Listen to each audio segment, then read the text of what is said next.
Hello students, myself Professor A.J. Gadak. Today we are going to learn a very interesting, colorful and beautiful physics phenomenon, that is interference. If we tap the water surface at two different points at the same time, what will happen? Every point will generate waves.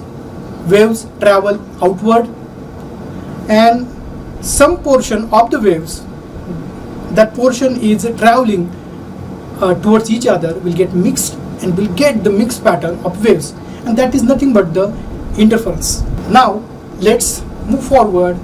Let's study the definition of interference. So interference is nothing but the redistribution of intensity of light due to superposition of two or more waves.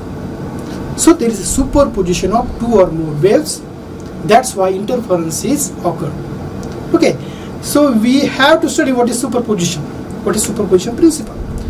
In superposition principle, two or more waves meeting each other in the medium at same time, and the resultant wave is generated.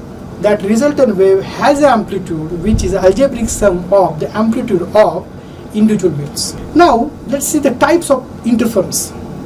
There are two types of interference.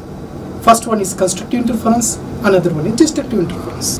In constructive interference, crest of one wave superimposed over the crest of another wave, or we can say the drop of one wave is superimposed over the drop of another wave, and we get the resultant wave having the amplitude which is the addition of two amplitudes of individual waves.